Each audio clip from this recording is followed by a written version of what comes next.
you're looking for the ultimate power cruiser, Suzuki's taken technology from the racetrack, infused it with their own interpretation of the classic cruiser, and created the M109R. I'm Neale Bayly, this is Molly Culver, and you're about to take a Suzuki summer cruise. You know what I was thinking?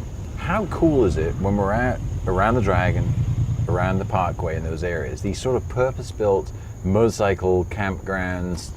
Everywhere we went on this tour felt like these roads were made specifically for bikes. But to be motorcycle only and be set up for your motorcycle, you know, a place to wash your bike, place to put your bike, kind of a cool place to eat and place hang to out, valet your bike. Yeah. I don't think so.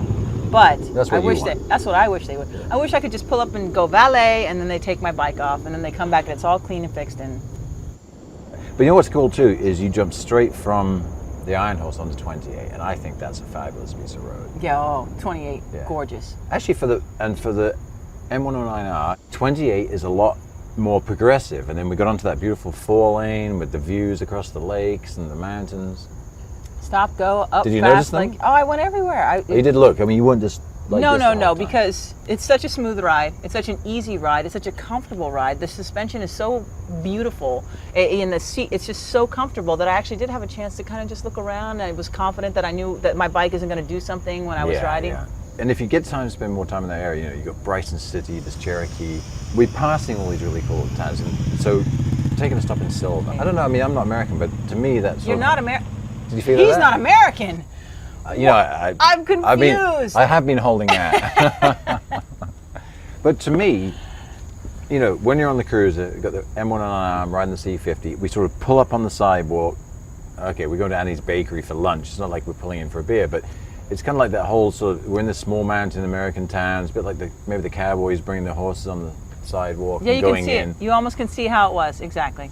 Hang on a second, what's that tag on your clothes? Fair weather rider? Fair weather, you know, that's cold. Oh, that's cold, because you did put me in the rain the day before. Yeah, you did. You know, one of the things about riding the East Coast that I like is the change of weather. You know, what you get, summertime, wintertime, anything. But the rain is pretty sketchy out here.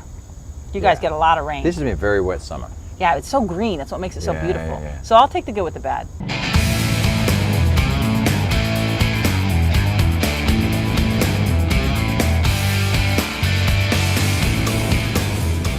So let's run down the spec sheet just for a little bit, because I remember some things that were awesome about it. 1,783 cc's. Almost 1,800 cc's, and you feel all of it. It's a very fast bike, yet it's so smooth it doesn't feel like in the lower gears like you are, you know, the torque itself. It's got a lot of torque, but it doesn't feel like it's completely blown out of torque. You know, you just nice smooth takeaways. It's so nice. What about that cool rev counter though? Do you like that, like drag style? You know, when you watch the tacho coming up when you're running through the gears? I don't mind. You know what? I listen to a bike a little more. I don't need the tack, but I think that for people who are watching, you know, shifting and things, I like to listen to the bike. Heavy bike, nearly 800 pounds. What do you think about that? The 800 pounds, you feel it, you do, and I think this is where women, when we were talking about this yesterday, when women ride big bikes, it keeps us honest. Because you need to really be technically savvy. You need to lean on your tank a little bit more, because men will just try and muscle it through the turns. But if we don't actually push and do more technique, we almost couldn't handle a bike like that. So when I found that I rode it correctly, it almost turned itself. How do you think that 250 rear tire makes the steering? Oh, it's really loaded in the front end. It's kind of it's a little harder, and you feel a little higher. And this is why it's so cool. It's got the chopper feel. Yeah. And it's got the chopper look. But it's so smooth and easy to turn. I didn't really have a problem once I figured it out. Now the brakes, in particular. Oh yes. I found that you need a little more stopping power. That's because you're going so fast. Well, of course you needed some stopping power. You're turning on the brakes at 80 miles an hour. Here's what's cool: directly from the racetrack into this bike.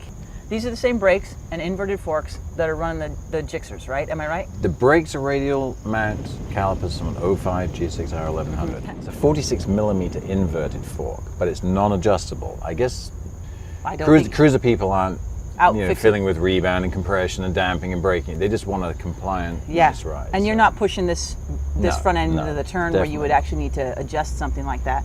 If you think about the kind of brakes that this is on when it's on a race bike, a 400-pound bike, you know, stopping from 160 miles an hour. You don't need that for this, but it has it when you need it. That's a cool thing. This bike has got dual throttle bodies, multi-hole spray injectors, which is similar to the way a sport bike would work. So when the fuel fires into the cylinder, it's kind of spraying it out, so it's got a more even burn. This thing has 2 spark plugs per cylinder for a more even burn.